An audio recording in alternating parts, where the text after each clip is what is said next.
चलिए, अभी तक हमने जो पढ़ा था दैट वाज फ्लूइड स्टैटिक्स, यानी कि हमने उस फ्लूइड के बारे में जानने और समझने की कोशिश की जो फ्लूइड रेस्ट पे था, यानी जो फ्लूइड फ्लो नहीं कर रहा था, यानी बह नहीं रहा था, वो फ्लूइड स्टेबली रेस्ट पे था। हमने ऐसे फ्लूइड को जानने की कोशिश की and that particular section was called as fluid static. The fluid was static. But now what if the fluid starts moving? अगर तब किस तरह की फिजिक्स इन्वॉल्व होगी जब फ्लूइड मूव करना शुरू करेगा? तो ऐसी फिजिक्स को हम कहते हैं fluid dynamics. That is the fluid is moving, dynamics it's represents motion, right? तो तीन तरह की मोशन पॉसिबल है, तीन तरह से फ्लूइड जो है फ्लो कर सकता है। The first is called as streamline flow, the second is called as laminar flow and the third is called as turbulent flow. अक्सर ऐसा देखा गया है कि बच्चे इन तीनों फ्लो में कंफ्यूज हो जाते हैं। इतनी सारी इंफॉर्मेशन होती है कि पता नहीं चलता कि कौन सा फ्लो कैसा है। तो मैंने तीनों की एक्सक्लूसिव डेफिनेशन को बोर्ड पे लिख दिया है और तीनों को मैं अब एक्सप्लेन करने जा रहा हूं बहुत बेसिक तरीके से। लैमिनर फ्लो कब क्या होता है, ध्यान से देखना। Each element of liquid passing through a given point will have the same velocity as that of the preceding। यानी कि लैमिनर फ्लो में हर एक एलिमेंट जब एक गिवन पॉइंट से पास करेगा तो उसकी वेलोसिटी वही होगी जो पिछले एलिमेंट की थी जो उस गिवन पॉइंट से पास हुआ। फॉर एग्जाम्पल यहां पर देखने की कोशिश करो, मैं ब्लू कलर से जो है पहला वाला पॉइंट रिप्रेजेंट कर रहा हूं यहां पर।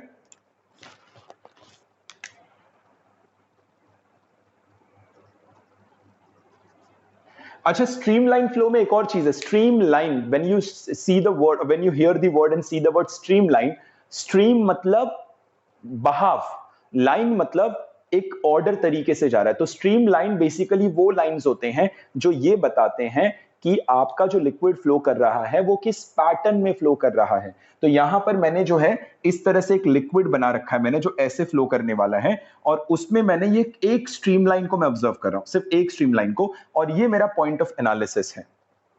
अब यहां पर जो है let's say t equal to T1, blue में दिखा रहा हूं, t इक्वल टू T1 एक टाइम था जिस समय यहां पर मेरा जो है पार्टिकल 1 था। तो यहां पर मेरा फर्स्ट पार्टिकल मौजूद था और यहां पर मेरा सेकंड पार्टिकल मौजूद था, right? So this was my second particle and this was my first particle.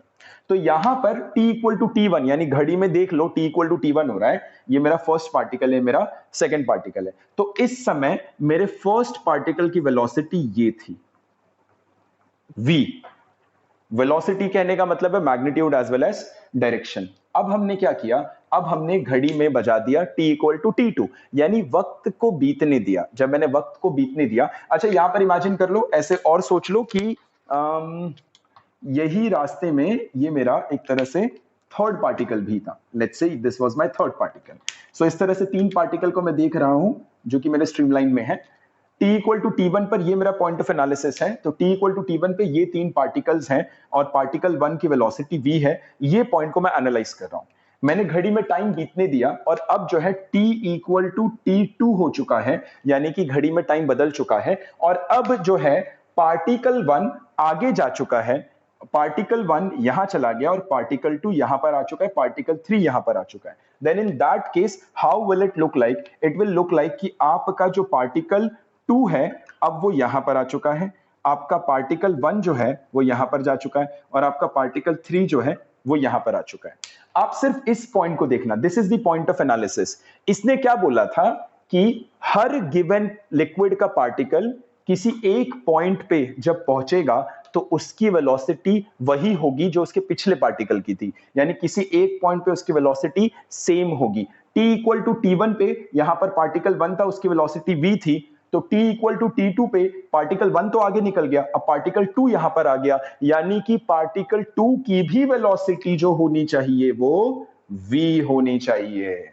यानी कि स्ट्रीमलाइन का मतलब क्या है, किसी भी गिवन पॉइंट पर कोई भी पार्टिकल आएगा तो उस पार्टिकल की वेलोसिटी वही रहेगी। पार्टिकल 1 आया, वेलोसिटी v थी, पार्टिकल 2 आएगा, वेलोसिटी पार्टिकल 2 की भी v होगी, पार्टिकल 3 आएगा तो पार्टिकल 3 की भी वेलोसिटी वही होगी। That is what it tries to tell you कि हर एक एलिमेंट लिक्विड का किसी गिवन पॉइंट से जब पास होगा, it will have the same velocity as that of the preceding, पिछले की जो वेलोसिटी थी वही वेलोसिटी वो भी अचीव करेगा। ये होता है स्ट्रीमलाइन। और हम जब भी फ्लूइड डायनामिक्स को सॉल्व करते हैं तो हम मान के चलते हैं that the motion is streamline, क्योंकि जब स्ट्रीमलाइन होगा तो किसी गिवन पॉइंट ऑफ एनालिसिस का वेलोसिटी हमेशा सेम होगा। भले यहां पर लिक्विड का कोई भी पार्टिकल मौजूद हो, इस पॉइंट ऑफ एनालिसिस पे उसकी वेलोसिटी सेम होगी, तो हमें इक्वेशन लिखना आसान होगा, उसे एनालाइज करना आसान होगा। ये रहा हमारा स्ट्रीमलाइन फ्लो।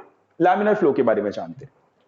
लैमिनार फ्लो क्या कहता है? लैमिनार फ्लो कहता है liquids flowing on a horizontal surface moves in the form of layers with different velocities and these layers they do not intermix। यानी किसी भी सरफेस पे जब लिक्विड फ्लो करता है, नाउ इमेजिन अ सरफेस जिसमें आपने लेट्स से एक इंक्लाइन सरफेस मानो और ऊपर से आपने एक गिलास पानी ऐसे धीमे धीमे गिरा दिया, तो वो पानी ऐसे लेयर की तरफ फ्लो करेगा, तो उसमें पानी जो लेयर की तरफ फ्लो कर रहा है। यहां पर अगर आप देख रहे हैं तो ये डिफरेंट डिफरेंट लेयर्स हैं। ये आपका लेयर 1 है, ये लेयर 2 है, लेट्स से ये आपका लेयर 3, लेयर 4, लेयर 5 है, और लेट्स से ये आपका लेयर 6, लेयर 7, लेयर 8 है। So these are different different layers. तो लेयर में ऐसे एक लेयर के ऊपर ब्रेड, जैसे you can imagine it to be कि आपका सैंडविच की तरह, मल्टीपल ब्रेड्स लेयर्स की तरह है। तो एक लेयर ऑफ वाटर, दूसरा layer of water, fifth layer of water, eighth layer of water, यानी कि अलग अलग लेयर्स ऑफ वाटर है। और ये लेयर ऑफ वाटर एक दूसरे में इंटरमिक्स नहीं करेंगे, ये सीधा सीधा ट्रैवल करेंगे, अपने अपने रास्ते पैरेलली ट्रैवल करेंगे, एक दूसरे में इंटरमिक्स नहीं करेंगे। और ये लेयर्स की अपनी अपनी वेलोसिटी होगी। फॉर एग्जाम्पल, जो सरफेस के पास जो लिक्विड का लेयर होगा उसकी वेलोसिटी सबसे कम होगी, और जो सरफेस से दूर लिक्विड का लेयर होगा उसकी वेलोसिटी सबसे ज्यादा होगी। तो आप मान के चल सकते हैं कि भाई ये 8th लेयर की वेलोसिटी सबसे ज्यादा होगी और फर्स्ट लेयर की वेलोसिटी सबसे कम होगी, सेकंड की थोड़ी ज्यादा होगी, फिफ्थ की थोड़ी और ज्यादा होगी। तो ये हो जाएगा आपके 8th लेयर का वेलोसिटी, ये आपके 5th लेयर का वेलोसिटी, ये आपके सेकंड लेयर का वेलोसिटी, आपके फर्स्ट लेयर का वेलोसिटी। और ये लेयर्स कुछ इस तरीके से फ्लो कर रहे हैं। सो लिक्विड्स लेयर की तरह हॉरिजॉन्टल सरफेस में मूव करेंगे, these layers will not intermix। ऐसे फ्लो को हम कहेंगे लैमिनार फ्लो।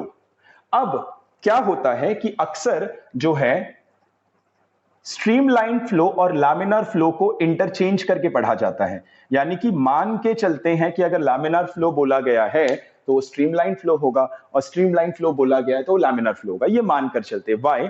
बिकॉज स्ट्रीमलाइन तो फ्लो की एनालिसिस को आसान कर ही देता है, लैमिनार उसको और आसान कर देता है। ये सिनोनिमसली यूज होता है, तो अक्सर इंटरचेंज करके यूज करेंगे, तो कंफ्यूज मत करना। लैमिनार फ्लो भी बोला है तो स्ट्रीमलाइन के एनालिसिस आप यहां पर कर सकते हो। They can be interchanged very easily.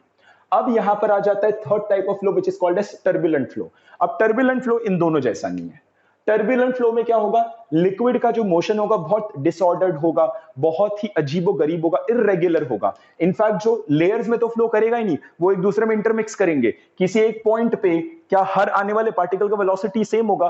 पता नहीं, कुछ नहीं बोला जा सकता। एकदम अनऑर्डर्ड फ्लो है। ऐसे फ्लो को हम बोलते हैं टर्बुलेंट फ्लो। और टर्बुलेंट फ्लो का एग्जांपल क्या होगा? जैसे आपका वाटरफॉल हो गया, झरने का पानी अगर आप देखोगे तो झरने का पानी टर्बुलेंटली फ्लो कर रहा होता है, पानी आकर के गिर रहा होता है, किसी भी डायरेक्शन में जा रहा होता है, इंटरमिक्स कर रहा होता है। That is called as a turbulent flow. तो यहां पर मैंने क्या दिखा रखा है कि यहां से इस तरह से पानी जो है स्ट्रीमलाइन फ्लो से आ रहा था, ऐसे प्रॉपर स्ट्रीमलाइन फ्लो से आ रहा था। सामने एक ऑब्स्ट्रक्शन पड़ा, ऑब्स्ट्रक्शन से टकराया और यहां पर पानी एक दूसरे में इंटरमिक्स होना शुरू हो चुके हैं और आपका फ्लो बन गया टर्बुलेंट, राइट? अब ये तीन तरह का फ्लो होता है। कभी भी हम फ्लूइड डायनामिक्स की एनालिसिस करेंगे, चाहे हम उसमें इक्वेशन ऑफ कंटिन्यूटी लगाए, बर्नौलिस प्रिंसिपल लगाए, या जो भी एनालिसिस करें, वो हम भाई टर्बुलेंट के लिए नहीं करते। टर्बुलेंट के बारे में सिर्फ जान लो, जो भी एनालिसिस होगी वो स्ट्रीमलाइन फ्लो और लैमिनार फ्लो के लिए ही एनालिसिस होता है। लेकिन जैसे ये दोनों एक दूसरे में सिनोनिमसली इंटरचेंज किया जा सकता है, यहां पर नहीं किया जा सकता। अक्सर एक कॉन्सेप्ट होता है which is called as Reynolds number. वो रेनॉल्ड्स नंबर का कॉन्सेप्ट यूज करके हम अंदाजा लगा सकते हैं कि आपका जो फ्लो है उसे टर्बुलेंट बोला जाए कि उसे स्ट्रीमलाइन या लैमिनार बोला जाए। तो वो रेनॉल्ड नंबर जो होता है उस नंबर को हम डिफाइन करते हैं n। और ये n जो नंबर होता है, अगर आपका n का वैल्यू जो है वो 2000 से कम है, इट्स अ प्योर नंबर, इसको रेनॉल्ड्स नंबर बोलते हैं। अगर इसको NR बोलते हैं, सबस्क्रिप्ट R हो जाएगा, तो आपका NR यानी रेनॉल्ड्स नंबर 2000 से कम है, तो आपका जो फ्लो होगा वो स्ट्रीम लाइंड या फिर लैमिनर होगा, इस फ्लो को आप आसानी से समझ सकते हो।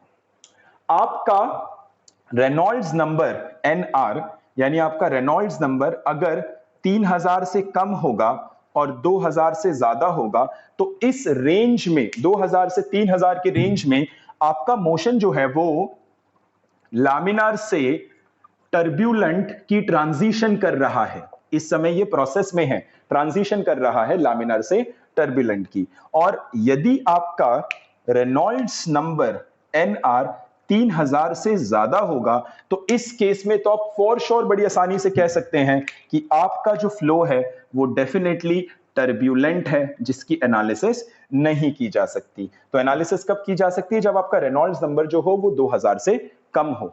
अब इस रेनॉल्ड्स नंबर को हम डिफाइन कैसे करेंगे?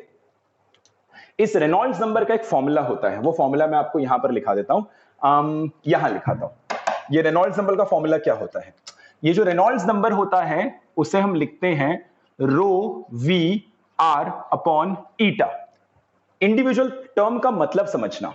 रेनॉल्ड्स नंबर लिखने का तरीका जेडब्ल्यू और नीट में सिर्फ एक ही केस के लिए आएगा, जहां पर पानी एक पाइप से फ्लो कर रहा है, एक क्लोज्ड पाइप से फ्लो कर रहा है। तो लेट्स से आपने एक इमेजिन कर रखा हुआ एक क्लोज्ड पाइप इस तरीके से, तो इस क्लोज्ड पाइप से आपका पानी फ्लो कर रहा है, the water is flowing through this closed pipe, right? तो यहां पर इंडिविजुअल टर्म का मतलब समझना। आर जो होगा वो आपके पाइप का रेडियस होगा, रो जो होगा वो आपके डेंसिटी ऑफ लिक्विड होगा, जो भी लिक्विड है उसका डेंसिटी होने वाला है। आपका v जो होगा वो आपका जो होगा वेलोसिटी ऑफ फ्लो होगा, यानी कि जो वेलोसिटी है। और आपका यहां पर ईटा जो होगा that is called as coefficient of viscosity, यानी कि जो फ्लूइड फ्रिक्शन है उसका कोएफिशिएंट क्या है। अब कोएफिशिएंट ऑफ विस्कोसिटी क्या होता है वो मैं अगले सेशन में आपको पढ़ाने वाला हूं, but you should remember that as a formula.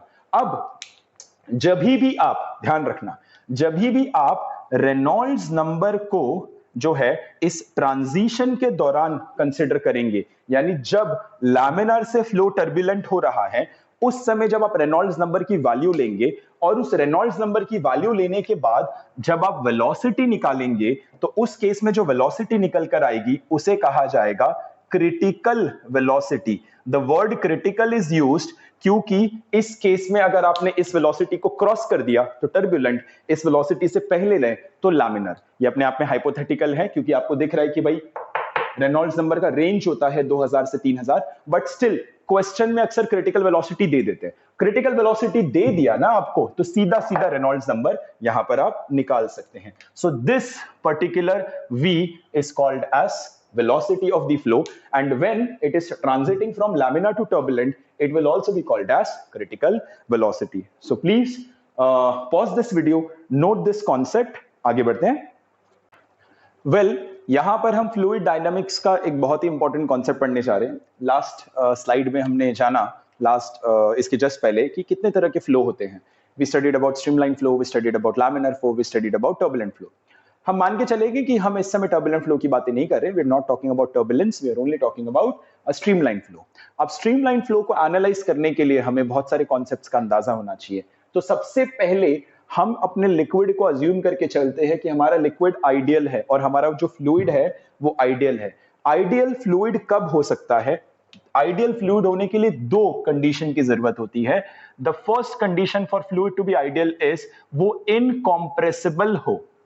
Incompressible यानी आपके फ्लूइड को कंप्रेस नहीं कर सकते, इसीलिए गैस नहीं लेंगे हम, वाटर या लिक्विड लेंगे। इनकॉम्प्रेसिबल का मतलब होता है कि आपका जो डेंसिटी ऑफ फ्लूइड है वो कांस्टेंट रहेगा, आपका डेंसिटी नहीं बदलेगा। ये होता है इनकॉम्प्रेसिबल का मतलब। और जो दूसरा कंडीशन होता है दैट इज आपका जो फ्लूइड है वो नॉन विस्कस है। नॉन विस्कस कहने का मतलब क्या होगा कि उसमें फ्रिक्शन नहीं है, और फ्लूइड फ्रिक्शन नहीं होगा तो एनर्जी जो है वो कंजर्व्ड रहेगा, क्योंकि अगर आपका फ्रिक्शन नहीं है तो there is no energy dissipation, and if there is no energy dissipation energy is conserved, यानी किसी एक पॉइंट की एनर्जी और किसी दूसरे पॉइंट की टोटल एनर्जी सेम रहेगी as per the law of conservation of energy. अब जानते हैं कि एनालिसिस होगा कैसे। सबसे पहला किसी भी फ्लूइड डायनामिक्स से क्वेश्चन को सॉल्व करने के लिए सबसे पहला हथियार हमारे सामने होता है, that is called as equation of continuity. Equation of continuity बड़ी सिंपल सी बात करता है कि जिस तेजी से फ्लूइड अंदर जाएगा, जिस तेजी से लिक्विड अंदर जाएगा, उस तेजी से लिक्विड बाहर आ जाएगा। फिर से एक बार बताऊंगा, जिस तेजी से हर सेकंड में जितना लिक्विड अंदर एंटर करेगा यहां से, उतना ही बाहर निकलना चाहिए, क्योंकि आपका लिक्विड इनकॉम्प्रेसिबल है। और दूसरा, लॉ ऑफ कंजर्वेशन ऑफ मास यहां पर एप्लीकेबल है। तो इक्वेशन ऑफ कंटिन्यूटी में आप जो लॉ यूज करते हैं, that is law of conservation of mass. आप law of conservation of mass का इस्तेमाल कर रहे हैं, क्योंकि मैंने आपसे क्या कहा कि हर सेकंड में जितना लिक्विड एंटर करेगा, उतना ही लिक्विड हर सेकंड में बाहर आ जाना चाहिए। तो आप जो है मान लीजिए कि इसका क्रॉस सेक्शन एरिया जो है वो A1 है, ये एंट्री का क्रॉस सेक्शन एरिया, और जो एग्जिट का क्रॉस सेक्शन एरिया जो है वो A2 है। यहां से फ्लूइड एंटर कर रहा है V1 वेलोसिटी से, यहां से फ्लूइड एग्जिट कर रहा है V2 वेलोसिटी से। तो इक्वेशन ऑफ कंटिन्यूटी कहता है V1 A1 is equal to V2 A2. That's it. Or you can say that V is inversely proportional to A. यानी कि अगर आप एरिया ऑफ एग्जिट या एरिया ऑफ फ्लो को कम करेंगे तो वेलोसिटी बढ़ जाएगा। और इसका बड़ा बेहतरीन सा एग्जांपल आपने अपने घर पे किया होगा। हमने अक्सर देखा है कि जो पानी का पाइप होता है, वो अक्सर घर पे लोगों के पानी के पाइप्स होते हैं, तो पानी के पाइप पे हम पकड़ के उसके मुंह को थोड़ा सा ऐसा अंगूठे से छोटा कर देते हैं, तो पानी बड़ी तेजी से प्रोजेक्ट होने लगता है, the ejection becomes very fast. और अक्सर हम उससे शावर बनाकर खेला करते थे। अक्सर आपने देखा होगा कि आपके घर पे नल है, तो नल आपने खोल दिया, you have open the tap, पानी फ्लो कर रहा है वहां से, अब अंगूठा लेकर के आपने जो है नल को बंद किया और थोड़ा सा ओपन किया, तो पानी बहुत तेजी से बाहर आने लगता है। We used to enjoy these when we were a kid, but we did not know कि उसके पीछे कॉन्सेप्ट क्या चलता है। The concept is equation of continuity, यानी कि अगर आप एरिया ऑफ क्रॉस सेक्शन को कम करेंगे तो वेलोसिटी बढ़ जाएगा। That is equation of continuity. इसके पीछे प्रिंसिपल क्या यूज होने वाला है? The principle will be law of conservation of mass. ठीक है, अब आते हैं एक सेकंड हथियार के ऊपर, वो सेकंड टूल जिसके जरिए हम फ्लूइड डायनामिक्स को समझते हैं, and that is called as Bernoulli's principle. आपका जो बर्नौलिस प्रिंसिपल है वो बेस्ड है प्रिंसिपल, और प्रिंसिपल नहीं बोलूंगा, इसको मैं कहूंगा law of conservation of energy. ये law of conservation of energy पे बेस्ड है।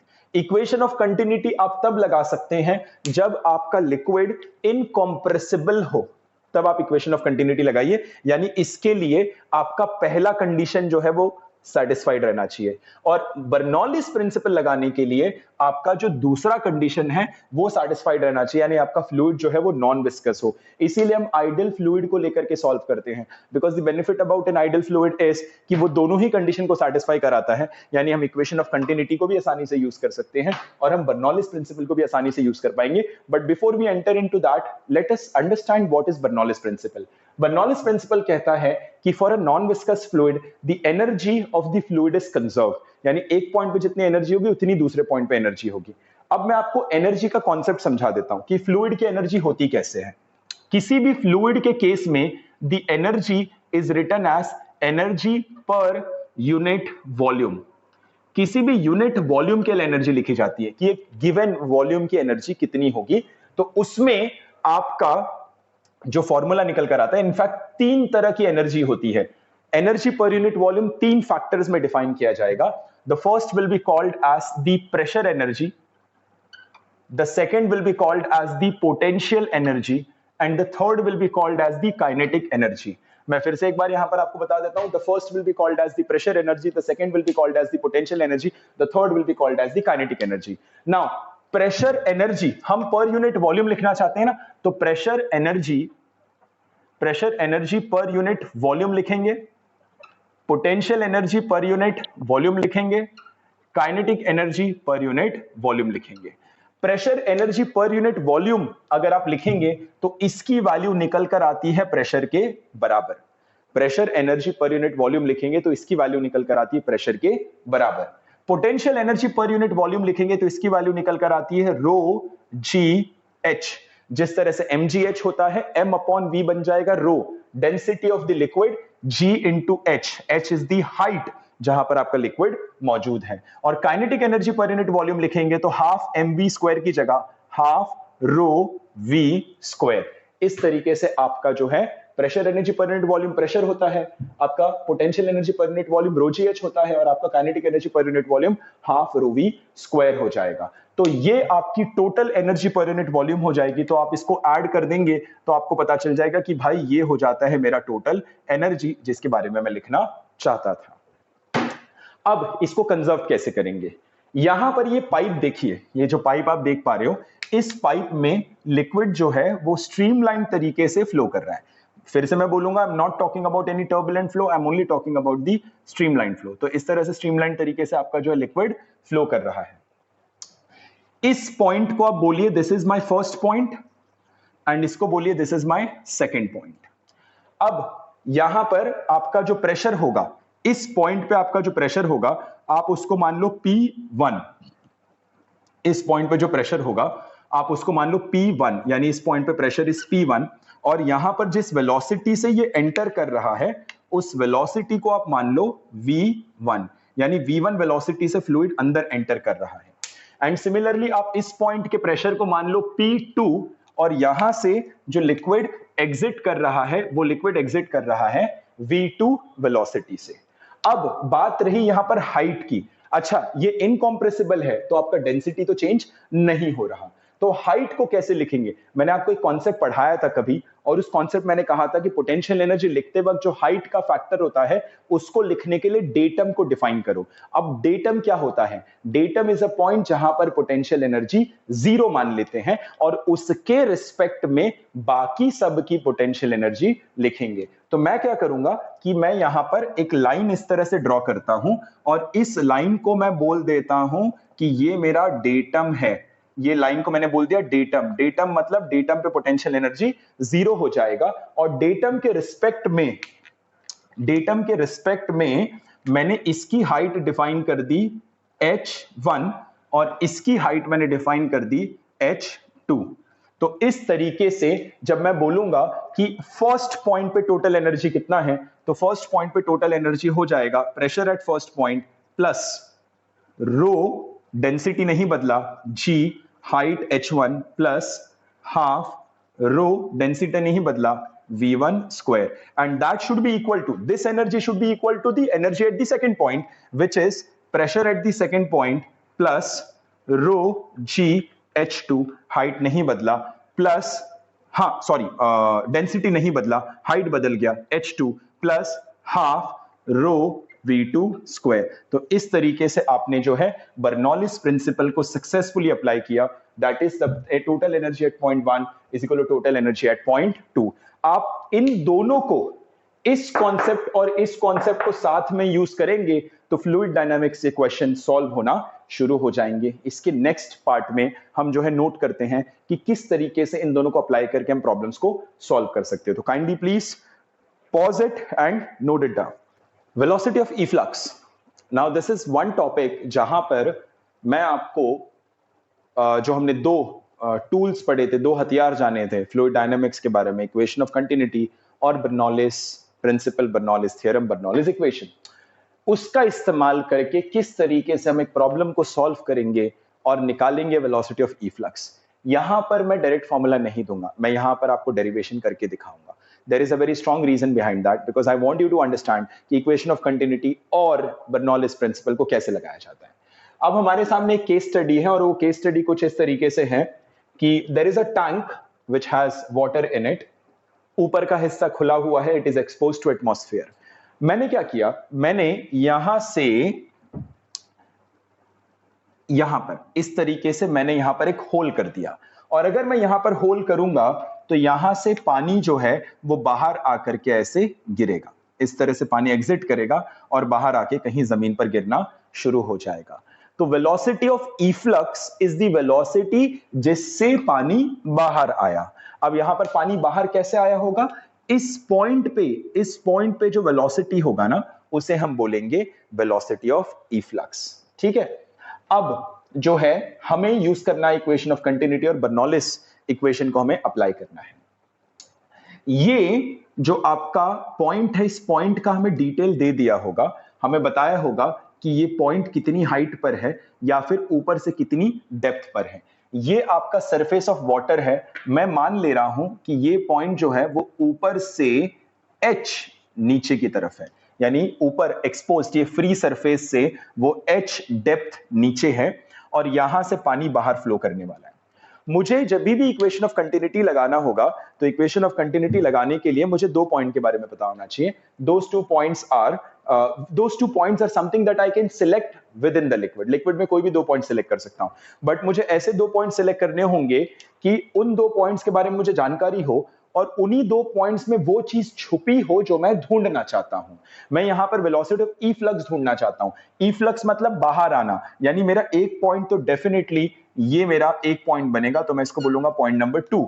और दूसरा पॉइंट मैं यहां पर लूंगा सरफेस पर, ये वाले पानी पे, तो मैं इसको बोलूंगा अपना point number 1। The reason is कि यहां का मुझे प्रेशर पता है। कैसे मुझे प्रेशर पता है? क्योंकि ये सरफेस एटमॉस्फेयर को एक्सपोज्ड है, और कभी भी कोई चीज एटमॉस्फेयर को एक्सपोज्ड होती है तो उसका प्रेशर ऑफ एटमॉस्फेयर हो जाता है, यानी पी नॉट हो जाता है। तो यानी ये दो पॉइंट लेकर के मैं सॉल्व करना शुरू करूंगा, and I am going to start with equation of continuity. तो मैं सबसे पहले इक्वेशन ऑफ कंटिन्यूटी यहां पर लिखने जा रहा हूं। अब पैरामीटर्स डिफाइन कर लेते हैं भाई, कि आपका यहां पर जो है प्रेशर को, यहां जो प्रेशर होगा आपने उसे P1 मान लिया, एंड यहां पर जो प्रेशर होगा आपने उसे P2 मान लिया। इसका प्रेशर है ना, इस पॉइंट का प्रेशर, ठीक है। यहां पर लिक्विड नीचे आ रहा था विथ वेलोसिटी v1, और यहां पर आपका जो लिक्विड है वो इफ्लक्स बाहर निकल रहा था विथ वेलोसिटी v2। इसका जो क्रॉस सेक्शन एरिया है, इस लिक्विड का जो क्रॉस सेक्शन एरिया है, यानी वाटर का यहां पर जो एरिया है आपने उसको माना कैपिटल A1, और इसका जो एरिया होगा आपने उसको माना कैपिटल A2। तो यहां से जब इक्वेशन ऑफ कंटिन्यूटी लिखेंगे तो लिखेंगे V1A1 is equal to V2A2। ये आपने लिख दिया इक्वेशन ऑफ कंटिन्यूटी। आपका V2 he velocity of efflux है जो आपको निकालना है यहां पर। तो एक काम करते हैं, इक्वेशन ऑफ कंटिन्यूटी तो हमने सक्सेसफुली लिख लिया है, अब हम लिखते हैं बर्नौलिस इक्वेशन। अब बर्नौलिस इक्वेशन जब हम लिखने जाएंगे तो यहां पर मैं लिख रहा हूं बर्नौलिस इक्वेशन।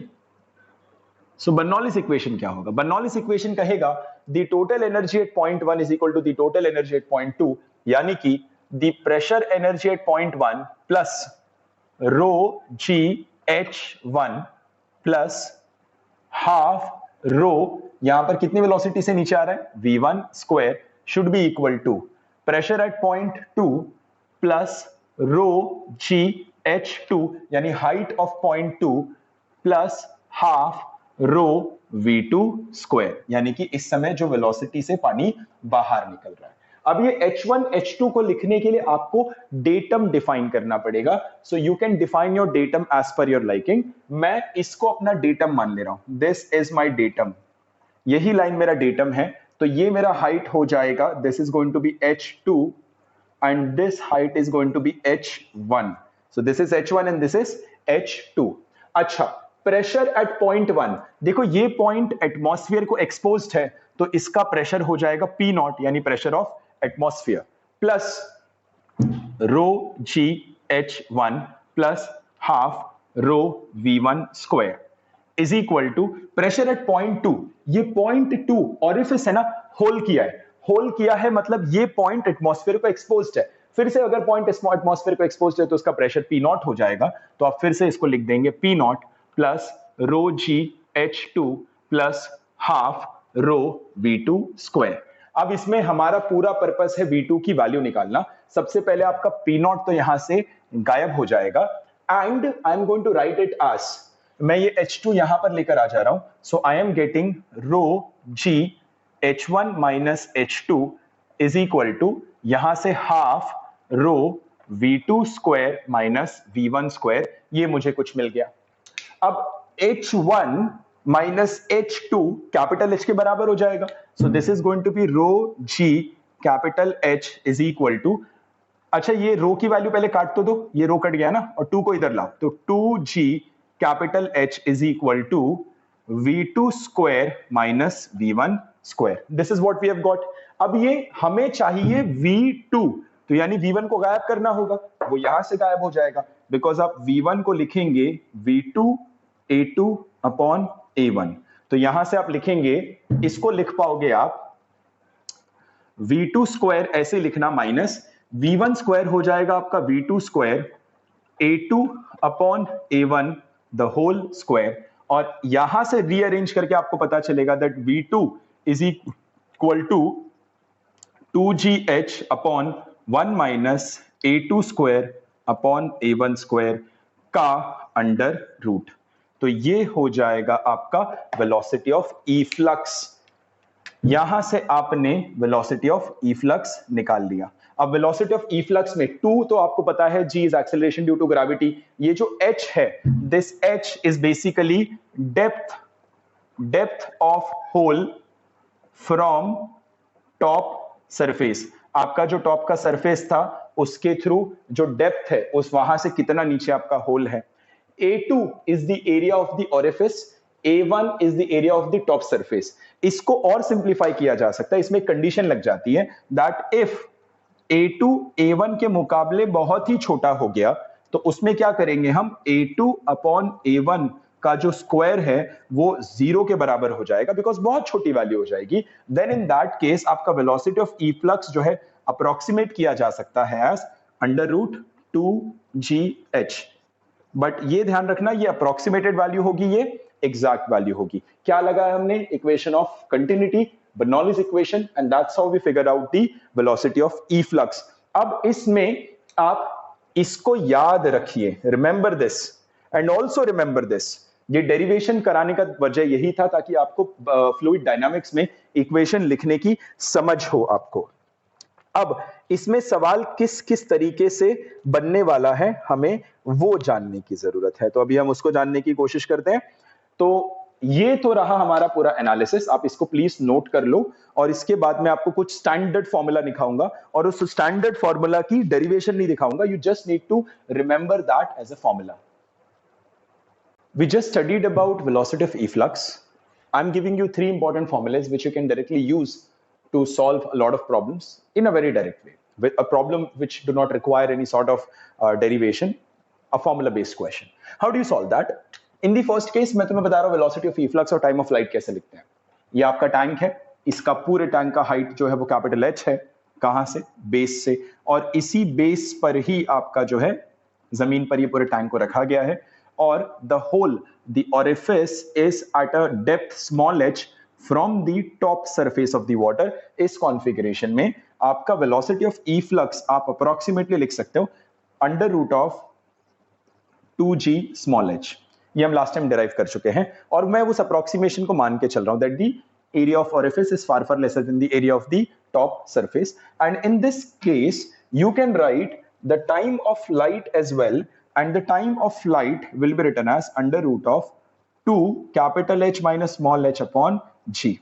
ये आपका टाइम ऑफ फ्लाइट होगा। टाइम ऑफ फ्लाइट का मतलब क्या होगा, यहां से लेकर के उसको यहां नीचे पहुंचने में कितना टाइम लगा। So capital H minus small h, यानी कि ये हाइट को कंसीडर करते हो, you can write the time of flight. आपका रेंज मैक्सिमम कब होगा, when you look at this, then this is the range कि जमीन पे आपका वाटर का जो प्रोजेक्टाइल था वो कहां जाकर के गिरा।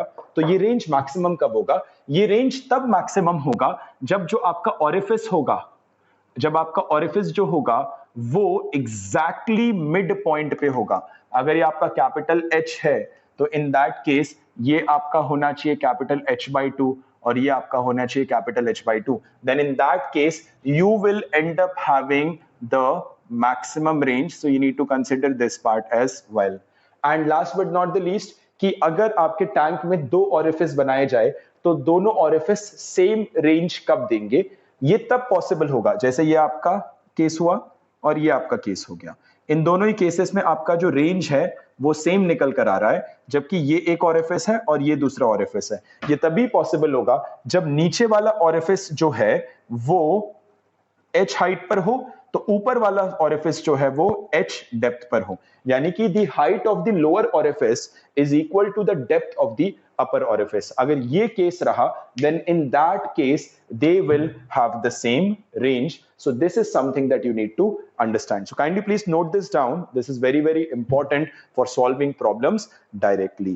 अच्छा, यहां से यहां ये चीज लिखते वक्त I have used this as a formula, हाँ, तो वो हमारा assumption अभी भी intact रहेगा that the area of orifice is far far lesser than the area of the top surface of water. Please note it down.